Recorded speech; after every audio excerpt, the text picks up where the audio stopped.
This is a Sandy Boy Productions podcast.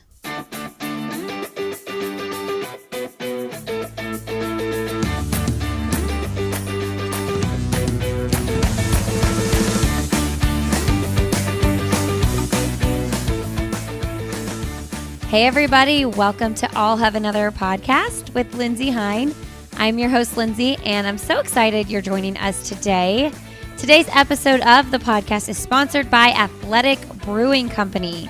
Have you heard of them yet?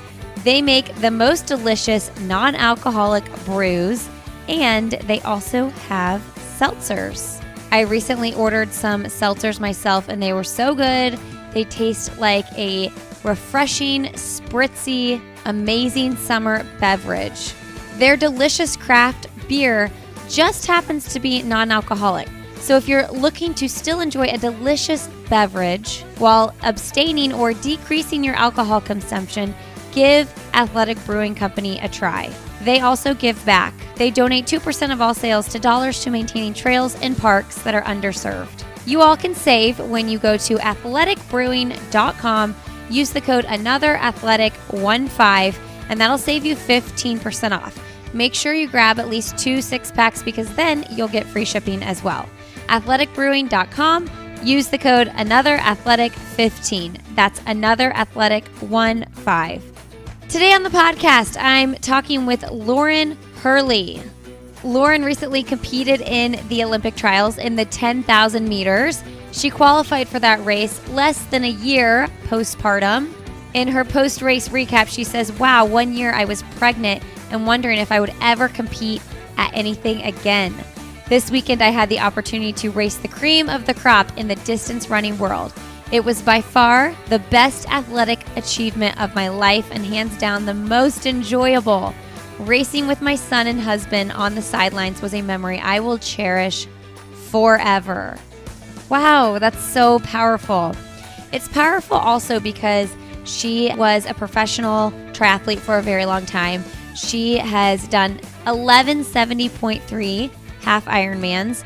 And in this episode, we talk about what it was like to be a professional triathlete and why she's so much happier now. We recorded this before the trials, so you're going to hear talk about pre-trial stuff, what it meant to qualify for the Olympic trials. And actually, since the trials, she went on to place 7th at the US 10K Road Championships at the Peachtree 10K down in Atlanta. So she's doing some pretty cool stuff right now. She also coaches with her husband. Their coaching business is called Blacksheep Endurance, so make sure you check that out. You can find that on Instagram, Blacksheep_EP. And you can also find her on Instagram. She is at Lauren Goss, Goss over there. I was super inspired by Lauren, and I know you will be too. Hey, leave us a rating and review if you like this episode or any of the episodes you've been listening to. And if you are a parent, make sure you head over to my new parenting podcast called Why Is Everyone Yelling? Because we have some great episodes over there as well. All right, friends, enjoy my conversation with Lauren.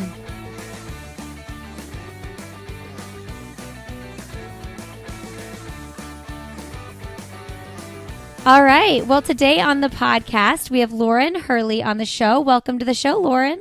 Thanks for having me. Congratulations on qualifying for the Olympic trials. How does that feel?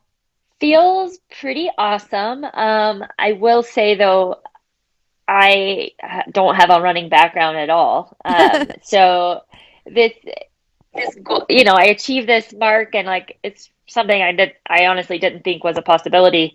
But I guess I don't know like how hard people try to qualify for the Olympic trials because I just have never been in the running world. I come from triathlon where we don't really have an Olympic trials. So I also come from a sport that is not time-based, right? It's all just performance-based and place-based on the day. So to hit a time and to hit a standard, like to me, it's just like, oh, wow, I had a great race and now I get to go run Olympic trials. That's amazing. So it's awesome, but I don't think I really understand like how hard people work to try to get these times and make it to this, this race, right? And just in the last few months, just seeing others in Boulder, some getting the time, some not getting the time, following certain runners on Instagram now that I never, had followed, just seeing actually how hard people work to get this. So now I'm like, oh wow, this is a great achievement, and I need to really be super proud of it. So, as time goes, I feel like I get more excited.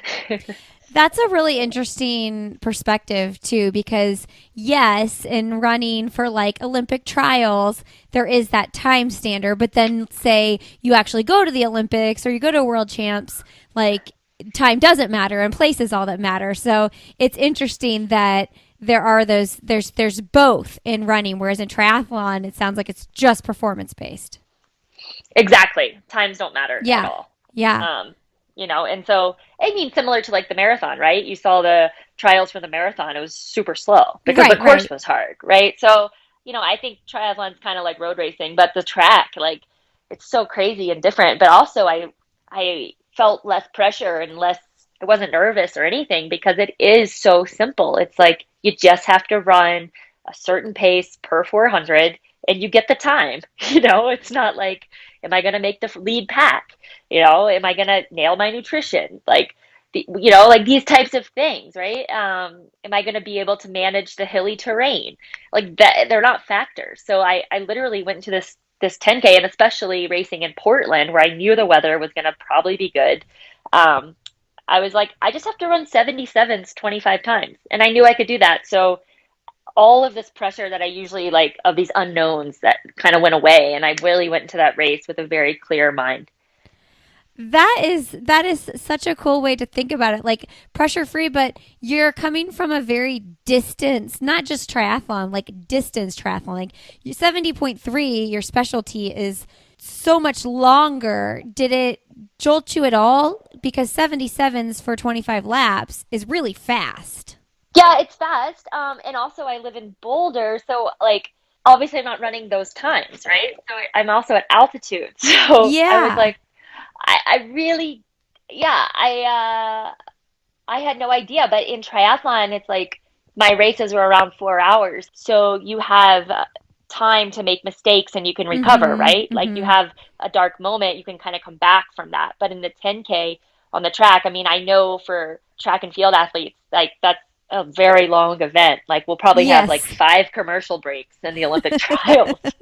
But for me, I'm like, wow, this is super short. Like it's going to be done super quick. And, but also that exposure, like being exposed, I sent, if you get dropped, like everybody sees it, right? And Mm. it's Mhm. in triathlon where if you are having a bad day, you kind of just fade away to the back. Like nobody even remembers that you're racing. And then in the track, I'm like, oh, what if I get lapped? Like everyone's gonna see that. I'm gonna be so embarrassed. So, like the short stuff, it's like there's just no room for mistakes really. And I did find that I did make a few mistakes in my debut 10K, but that'll definitely carry with me to Eugene, right? I'm gonna change a few things, but it's definitely different than the long course racing. I mean, the sports are completely different, and I think that's why I'm excited. It's refreshing for me to try something new because, I mean, how often do you actually try something for the first time? Like well, as you get into your 30s, you probably like don't get to do that often. So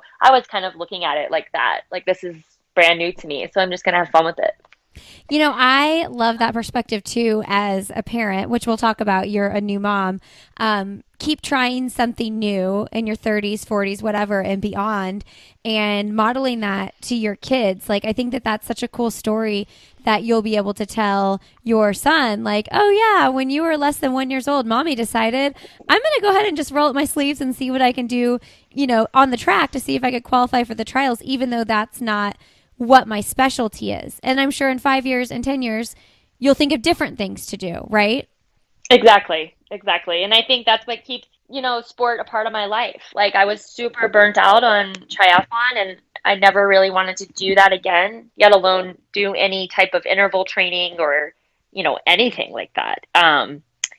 Compete or anything because I was so burnt out. So just integrating something new, actually, like I fell in love with endurance sport again. And that's something I never thought would happen again. I thought that was over in my life. Okay, yeah, but you said you didn't want to do intervals anymore. You definitely had to do some intervals training for that 10K. I know, and I actually started with my coach. I'm working with Tom Schwartz, Uh-huh.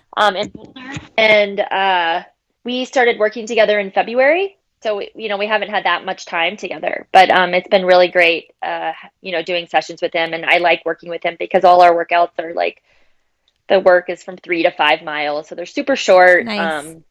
I don't come home completely trashed, and like I can still engage with my son. I can still show up and be a mom, a wife. I can still run our business. Like, so his training is definitely fits my lifestyle. But when I went to him, I was like, my family's first, my business is second, and running is going to come third. So I am not going to do 100-mile weeks. I was like, the max I'm going to do is 70 miles, and Mm. like we're going to have to make the best out of that. So, and we have. I haven't run over 70 miles since we started, and it's very doable. Like, it's not that too much training. When I was doing triathlon, I was training 25 hours a week. And now with running, I mean, I'm doing 9 hours a week. I'm sure I could be in the gym, and I'm sure I could be doing strength and second runs, but I just don't have time for that. So I'm really looking at this as how fast can I get with the time I have to put into it, instead of like, what's the best time I can run, if that makes sense.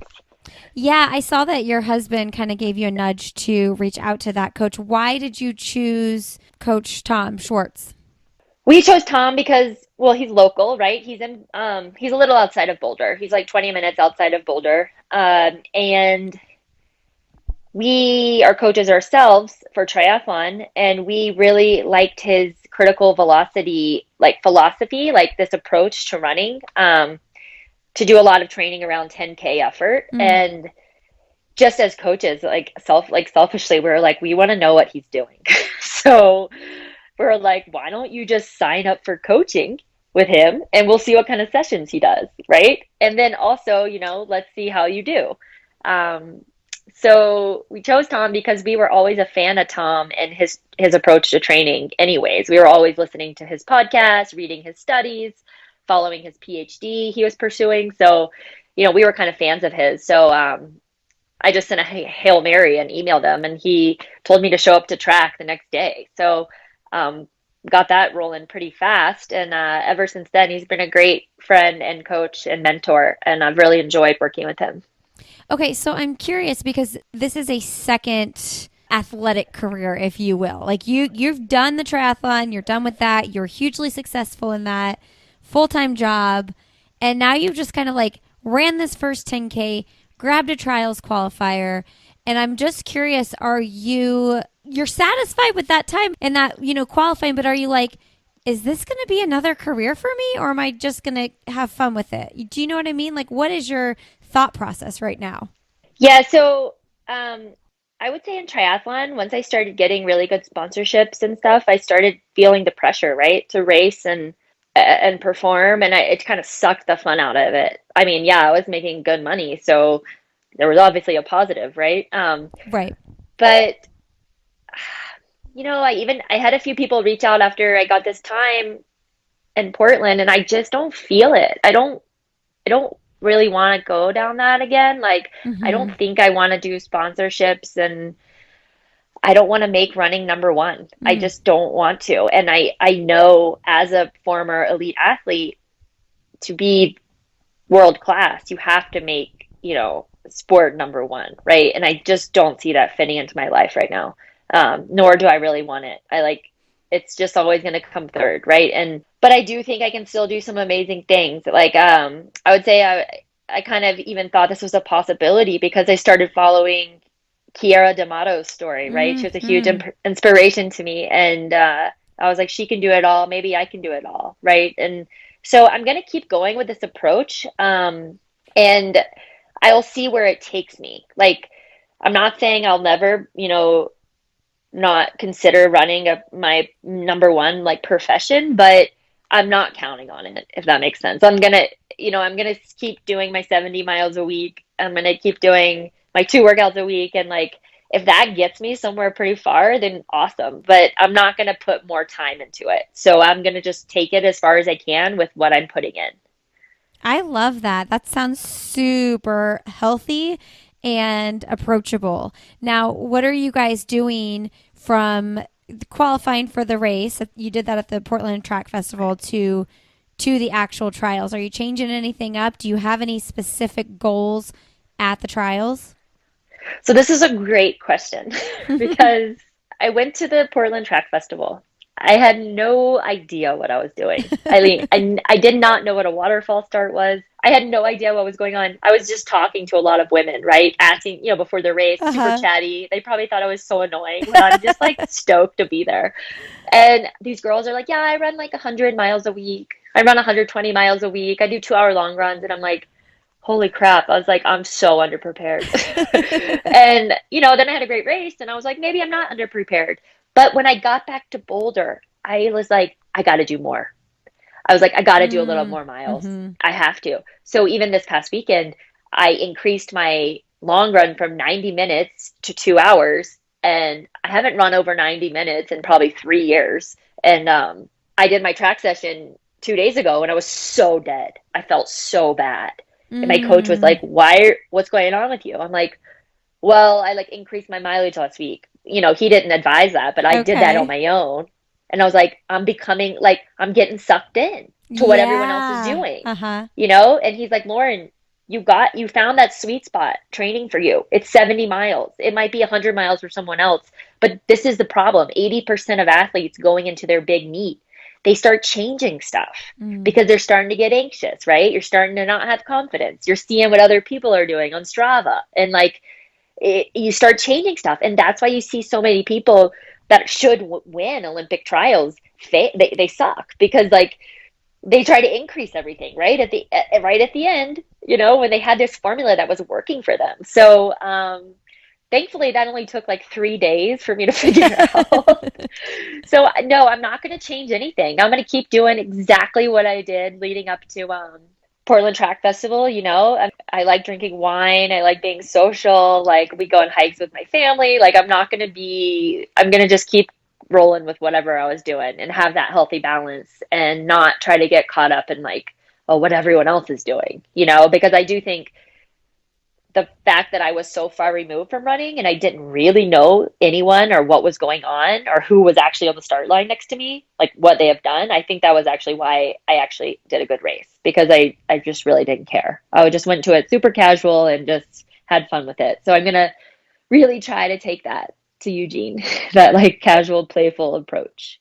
Well, I think that, you mentioned Kira earlier. I think that's one of the reasons she like started really seeing all that success, because if you look at the textbook material and all the people around you, like that can be super intimidating. So I think that's a great approach. I'm curious, did you experience that thought process in triathlon at all when you were talking about how like, hearing people doing X, Y, and Z for training, maybe I should do that? Did you ever have moments in triathlon where you changed things up and realized I got to go back to what I'm supposed to be doing? No, I didn't because I felt like I was kind of, I don't want to say an expert in the sport, but I've been doing it so long. But so for running, it's just new to me, right? So I'm like, what are people doing? What does it take actually? In triathlon, it was a different story for me. I knew what it took, but I would psych myself out for like everything. Like I had like anxiety induced insomnia, right? So I never could sleep race week. Like all week I couldn't sleep. And this pressure from sponsors and on myself and my expectations, like that's why I don't think I went as far as I could in triathlon. I still had a really successful career, but like, my PR in a 10K before I had my baby was 35:09, right? And then wow. I never reached my potential in triathlon because I was so in my own head and like I let that get to me. And now on the other side, I have my child, I'm married, we have our business. Like I don't have time to like think about a bad workout, right? Like I don't have time. I don't even have time to foam roll. It's just like that's where I'm at, right? I come in for my workout, I'm on breastfeeding like immediately, right? Yep. So it's just like I psych myself out in triathlon, and now in running, I'm just like I don't care. And it's interesting because the less pressure you put on yourself, I think you actually get the most out of yourself and you finally allow yourself the possibility to achieve what's possible, right? And if you're in your own head, you just can't go there, basically. And I'm learning that now, and it's such a valuable lesson that I had no idea in my previous athletic career. Hey everybody, a quick break here to thank Nutrafol. for supporting this episode of the podcast. Did you know that 30 million women are impacted by weakened or thinning hair? I'm one of them. If you're among them, know you're not alone and there's a solution you can trust to deliver results, and that's Nutrafol. Healthier hair growth takes time. You'll begin to experience thicker, stronger, faster growing hair in 3 to 6 months once you start taking Nutrafol. In a clinical study, 86% of women reported improved hair growth after 6 months of using this product. More than 1,500 top doctors recommend Nutrafol as an effective and high-quality solution for healthier hair. Yes, I am taking Nutrafol myself. I feel like I never totally bounced back from those, what are they, baby wisps you get after you have babies? Definitely lost a lot of hair after having babies over here. But you can grow thicker, healthier hair and support this podcast by going to Nutrafol.com and entering the promo code ANOTHER to save $15 off your first month subscription. This is the best offer anywhere, and it is only available to U.S. customers for a limited time, plus free shipping on every order. Get $15 off at Nutrafol.com. That's spelled Nutrafol.com, promo code ANOTHER. All right, friends, back to the show. So, I'm all about living, your life without regretting things in the past, obviously. But I'm so curious, do you hold any frustration that you're like, why am I figuring this out now when I was, this professional triathlete, really top of your game, top of the game in the triathlon world? Does that frustrate you? How do you reconcile that? Yeah, if I went back, and this sounds wild, but I wish I would have been kinder to other people and maybe not been so selfish, because everything was about me, even my family, my relationships. I didn't care about anyone else. All I cared about was my training, my sleeping, my eating, my naps. I didn't care about anyone else. I had this tunnel vision of sport, and that's it. And now looking back, I'm like, wow, I treated some people pretty poorly. But I think the reason I didn't get the most out of it was because at the end of the day, I would win a race, but I really didn't have anyone to share it with. Oh, I post on Instagram and get all these likes, but I didn't have a good relationship. My family wasn't around. I didn't really have that many friends. And it's I wish I could go back and just be a little more loose and just have better relationships with people, right? And not be such a crazy athlete. And I don't want to mention any names. I'm not going to, but I see my peers, not racing as well as they want to, both in running and triathlon now. And I guarantee you it's because of this, right? It's because they're so focused on this single goal, they lose touch of what really matters and what's going on around them. And I feel like I didn't put what really mattered in perspective then. And now I'm doing that. And ironically, my athletic ability has increased so much because I'm actually focused on really what's important to me, and that's my family, and that's my friendships, and that's our business. And then, oh, I'm actually a great runner too. This is great, right? And I'm happy. So I think a lot of that too is I'm older, right? I'm 33. In my 20s, I was racing. I just didn't know what was important then. Is that hard to say that now? I think that was a hard thing to accept when I kind of walked away and I got pregnant. I would say I really struggled with that. I really struggled being pregnant and kind of losing my ability to that identity, right? That's all I had was working out, right? And I got married, and I'll be honest, and my husband won't, he'll say this too, our marriage was rough at the beginning. It was really difficult because I was transitioning from sport. I got pregnant. We got married. It wasn't about me anymore. And when I was pregnant, I think I really came into myself and grew into myself and actually grew up. And I was like, oh, wow. Especially when I could start feeling the baby kicking and feel my body changing. I was just life isn't a sport. They're look around. I would go on runs and I would actually look around, right? And enjoy the scenery. And for 10 years, my head was just down, grinding away. And I actually started just understanding what was important. And So that pregnancy transition was very, very difficult. But I feel like once I came out on the other side, I was just like a new person. And, and being a mother is just, it's amazing. And I'm so glad that I've grown up, right? I've become an adult. Because Yeah. for so long, I was just an adolescent, like selfish kid. Yeah, it sounds kind of lonely too. Like, and I've always said this about triathlon.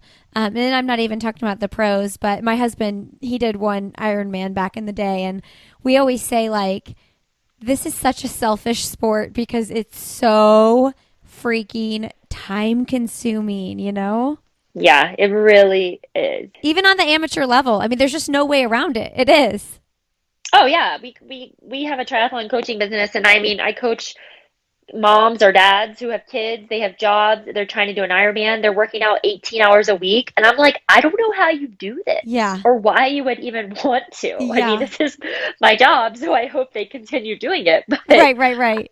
I will say our approach to coaching though is having balance. It's like I Sure. want to make sure you go to happy hour with your friends. I want to make sure you go to your kids' functions at school. Like you have to make triathlon be sustainable so you don't burn out, right? And that's like I think with anything, you got to find that happy balance, right? But I will say triathletes as a whole struggle with that. They struggle with that. It's all about training. Everything's about training, and yeah, I try to like teach my clients like, it's not all about training. You're gonna be fine. You don't need to go do that extra swim, go to dinner with your family. So I try to encourage that with the people we work with. Yeah, man, those weekend bike rides, it's just such a time suck. It takes so long. I always can tell when I'm out on the trail when it's a triathlete running off the bike, like doing a brick workout, because they've got a Yeah. little bit of like a hobble wobble thing going on. I'm like, oh, he'd been on the bike for like 4 hours before this run. Right. And then, you do these big workouts, like 4 hours, and then you're just smashed the rest of the day. Yeah, So even if you are home with your family, like you can't do anything. so You're tired. exhausted. So it's just you're constantly fatigued. It's like you're constantly hangry forever. Yes. Okay, so you're excelling in running right now. You have your triathlon career, but I read that you also grew up a swimmer. So I'm curious when you did triathlon, like of the disciplines, what was your biggest strength? Yeah, so swimming, I started swimming at 3.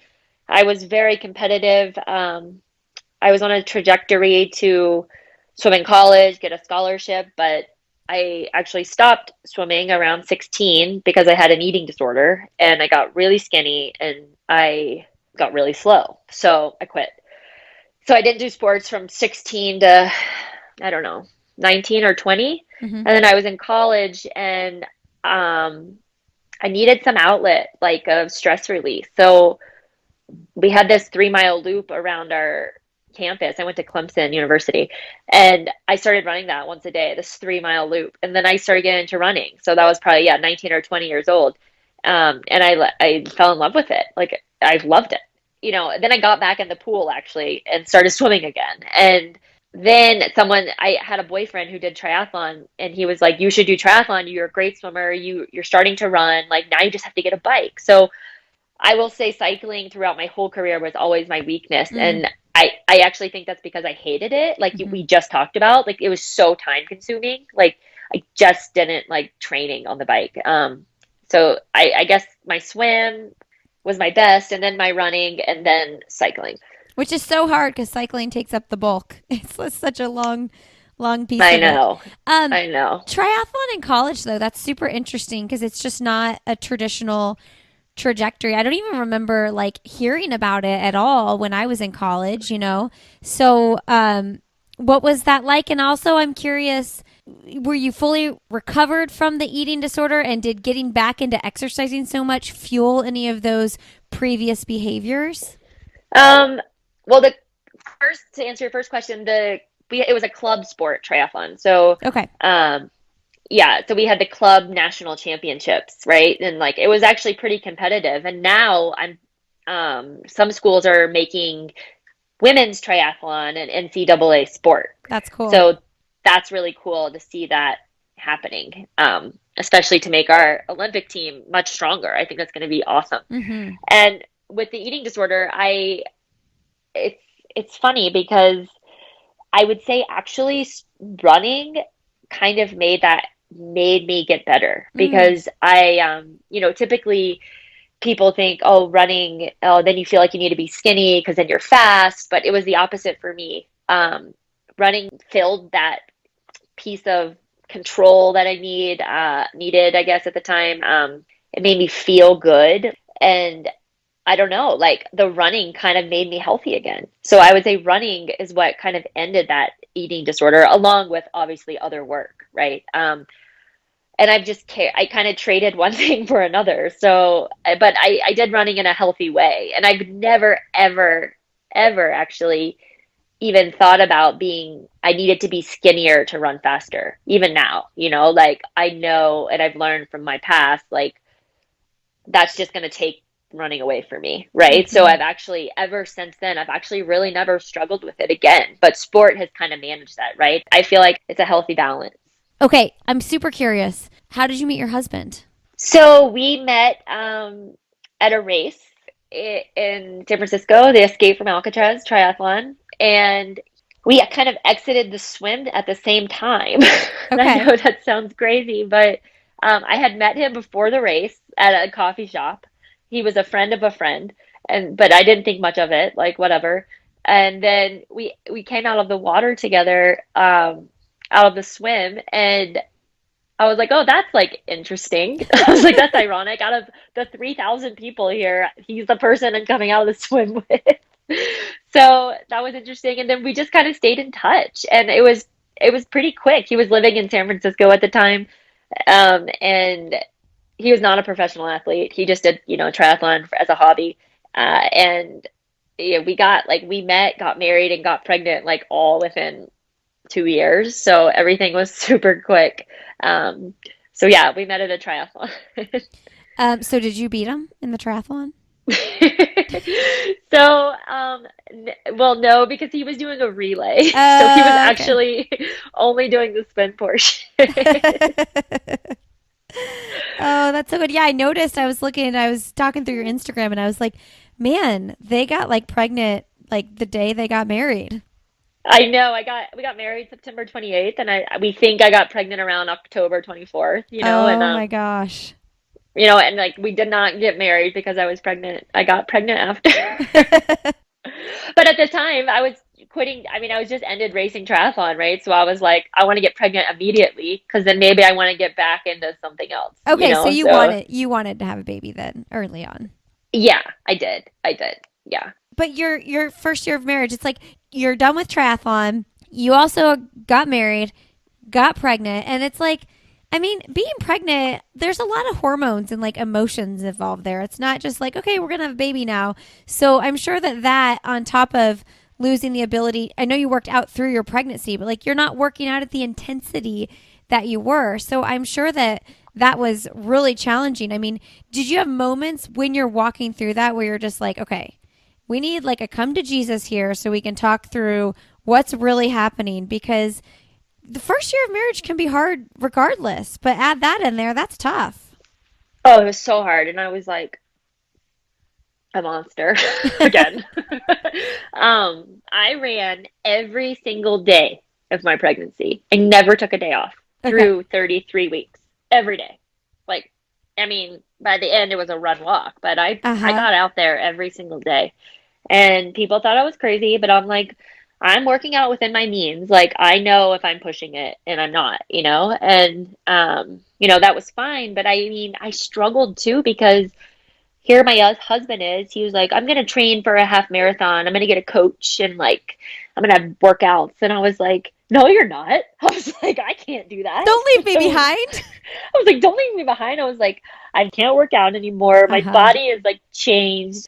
I was like, I'm having a midlife crisis. It was like the last thing I need is like you going to your workouts with like Uh-huh. all your running friends. Like, and I really struggled and he totally respected it. And like, I mean, he obviously still did his own thing, right? He still worked out, he still did, stuff, but he was very mindful of the changes I was going through. And he made sure to run with me twice a week, as slow as it was. He made sure to include me and make me still feel like, oh, people like still will like go running with me, and he really made the transition much easier than, it could have been a lot harder. But even as a woman and a female athlete, like, I don't think people understand like your body changing like that. And even, you have kids like gaining a ton of weight. Like, yeah, I know you're carrying a baby, but there's so many unknowns. You're just like, am I ever going to be an athlete again? And especially for me, that was my only identity because I went straight from college to professional racing. Mm-hmm, So mm-hmm. I had no other identity. All I knew was sports. And I'm like, will I ever be me again? Like, I'm losing, you basically lose who you were, and you're born a new person when your child comes, right? Like your old self is gone and you're this new person. And it's like you have to kind of mourn the loss of that old person.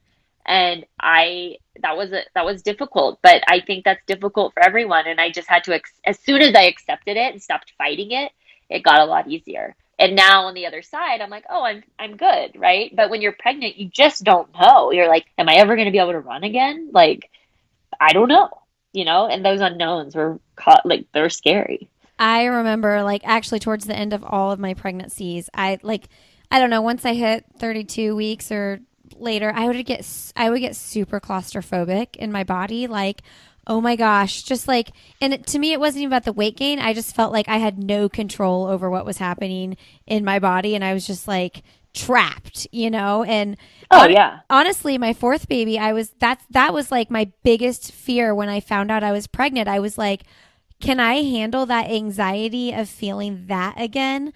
And I also totally resonate with what you're saying about your husband and his triathlon or his half marathon, because man, watching my husband train for marathons, run his marathon PR. I think he did that when I was pregnant with our second. It was just like, must be nice. I know, and like saying it out loud now, like people are probably like, God, that girl's selfish. Yeah. But like when you're in the moment, you're like, what? You're going on another run? Yeah. You already ran today, Yeah. or like it's crazy now just thinking back. I mean, we laugh about it now, and here he is bringing the baby out to the track Oh, I to love so it. so I can do my track workout with my team, and and he's like, oh yeah, look who's supporting now, and I'm just like, thanks. um but it's definitely is wild, and it's things like, when if you're struggling as an athlete, right, and you're like, oh, I feel big, whatever, I'm going to control my eating, right? I'm not going to do blah, blah, blah. When you're pregnant, it's like, nope, you got to eat. You can't diet. You can't go do a second workout. It's like you're stuck. So, because it's all about the baby, it's not about you. And I guess that did make it a lot easier though too. I was like, you're doing this for your baby. Like, you want your baby to be healthy. Like, it's all about your baby. So I think the second time around it will be a little easier because I do know what to expect, but actually I don't know because I guess we'll see. But yeah. Hey everybody, a quick break here to thank ZocDoc for supporting this episode of the podcast. Has this ever happened to you that you need to see a doctor and you search and find one that looks good, you wait on hold, you book the appointment, you try to book the appointment at least, you rearrange your schedule, and then you finally go in and find out your doctor doesn't even take your insurance? There is a solution. Just download the free ZocDoc app, the easiest way to find a doctor and instantly book an appointment. ZocDoc makes healthcare easy. Now is the time to prioritize your health. Go to ZocDoc.com/another and download the ZocDoc app to sign up for free and book a top-rated doctor. Many are available as soon as today. That is ZocDoc.com/another. ZocDoc.com/another. All right, back to the show.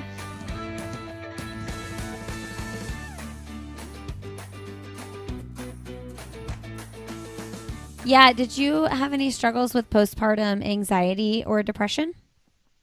Oh, for sure. Yeah. Definitely had the depression. Fortunately, I had a very easy birth. I had a very easy recovery. Like, I was back running in 6 weeks after the baby. Thank God for my husband. Like, he's like, thank God you can go run.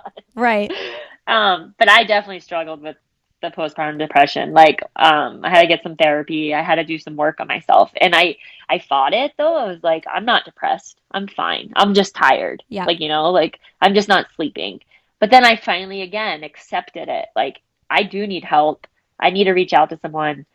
I'm struggling with depression. And at the same time, you feel so bad because you're like, how am I depressed? I just like gave birth to this beautiful child. I have everything I've ever wanted. Why am I feeling like this? And then when I actually started talking with a therapist and they're like, look, these are just the hormones in your body. Like, your body's trying to adjust back to where it was. Like, you're gonna feel this, And like then I was like, oh, that makes sense, right? It's like, and then after I stopped breastfeeding, again, I had another thing of depression. So I feel like hopefully I'm out of the woods now. I just stopped breastfeeding a month ago, and yeah, but I think my biggest piece of advice to women, especially athletes, coming back from pregnancy, is reach out for help because you need it, and it's okay to admit that you need it. Yeah, and I think it's great that people are sharing that they are reaching out, because sometimes you feel like ashamed, like why do I need help? All these other people don't have help, but like maybe they do have help and they're just not talking about it. So the way you just so kind of casually shared that, oh yeah, I was going to see a therapist and stuff, like I think that is super helpful. Like somebody needs to hear that today. Yeah, exactly. And also, like, something I kept saying to myself was, if you don't take care of yourself, you can't show up for anyone else.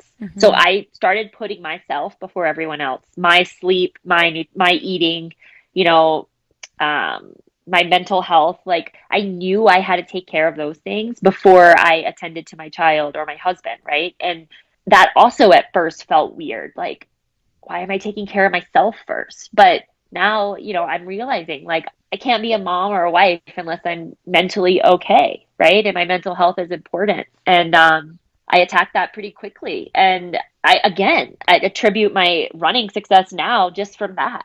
Like, my headspace is so clear. And that's like been a lot of work I've been doing the past year and a half is just trying to get there.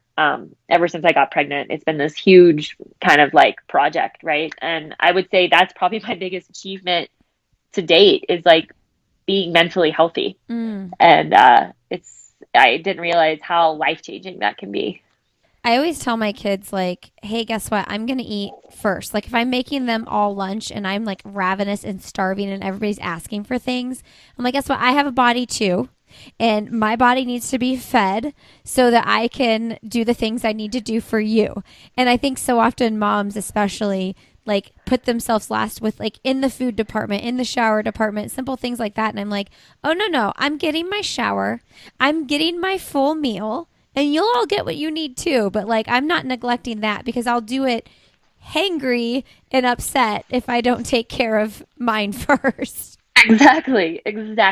Yeah. And that's what I do too, right? I'm like, what do I need to show up for you? I need to eat. Okay. Well, that's so good. And I'm so glad that you're in a good mental place. It sounds like, with the triathlon career, so many amazing experiences, but also a lot of hardships that came along with that mentally.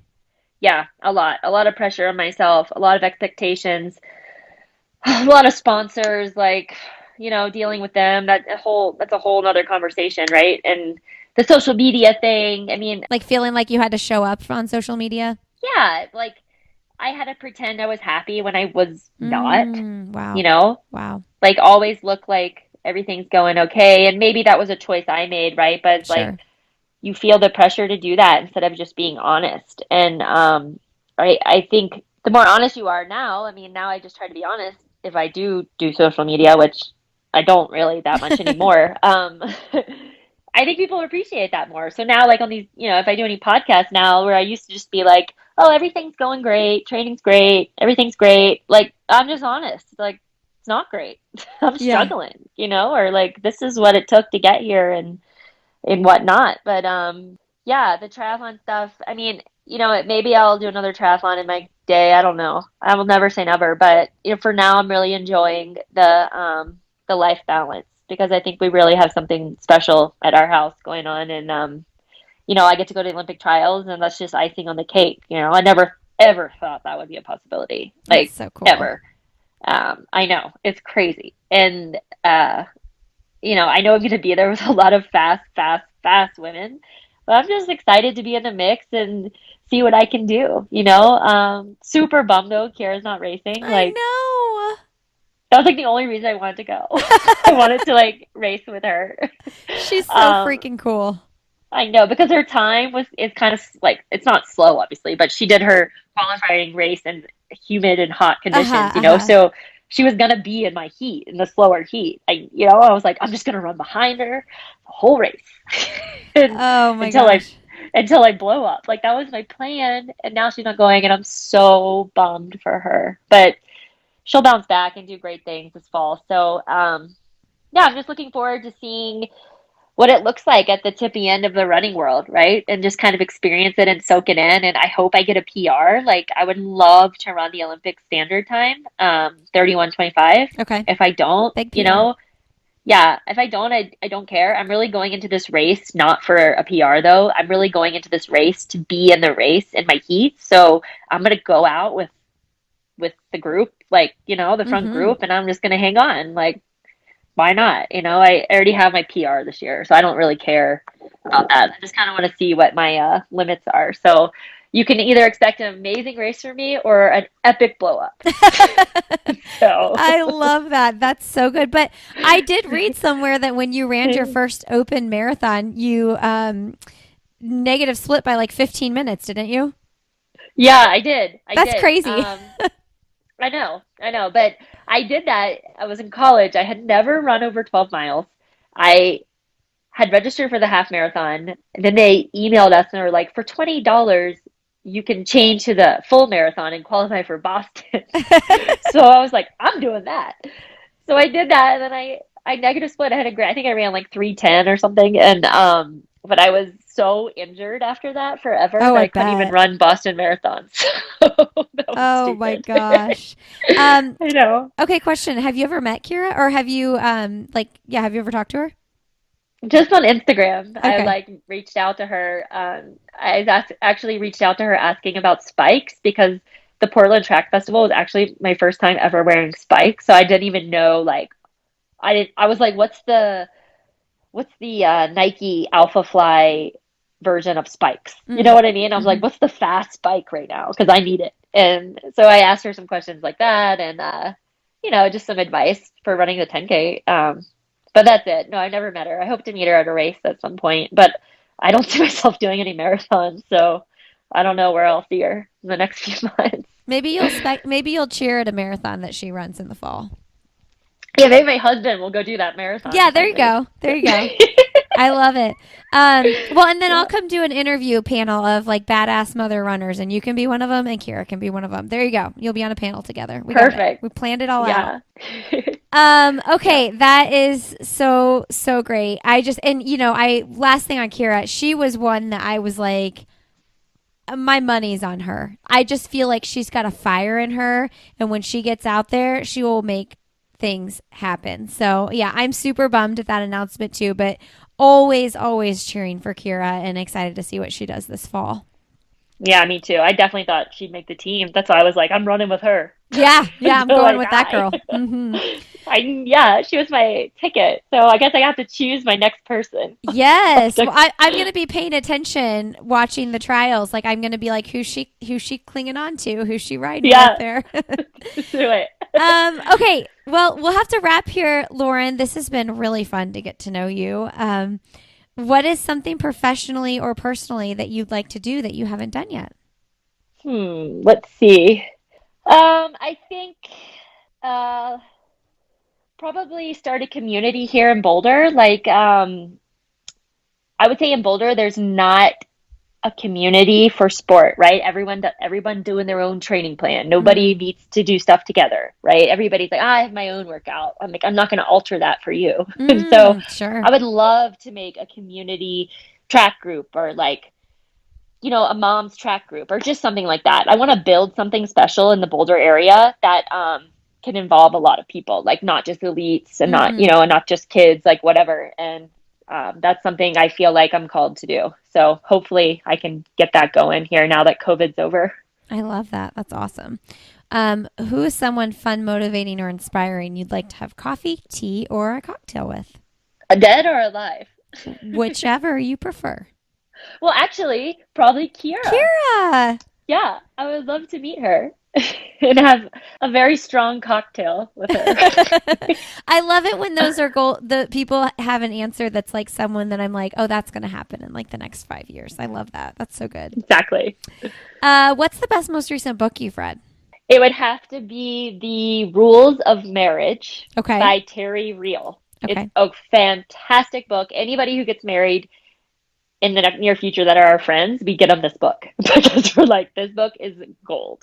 Who's it by? His name is Terry Real. Okay. And usually I'm like not into these like self-help, like whatever books, and I kind of roll my eyes, but this book was awesome. So it's called The Rules of Marriage. So good. What is your last message you want to leave with our audience today? I would say if you're struggling with anything, ask for help. Like it's saved, I don't want to say saved my life, but it's definitely changed my life and quality of life. And it's something I never probably would have done, but my husband actually really encouraged me. And, you know, I always thought I could figure it out on my own, but guess what? You can't, right? And once you ask for help, I feel like you open so many doors. So yeah, if you're struggling with anything, you know, just reach out and there's always someone there to help you or at least listen. I love it. Thank you so much, Lauren. Yeah, thanks for having me. This was great. All right, friends, thanks so much for being here today. Thank you, Lauren, for coming on the show. Super excited to see all that's in store for you and cheer you on as you venture into some more running. Again, you can find Lauren on Instagram. She is Lauren Goss over there.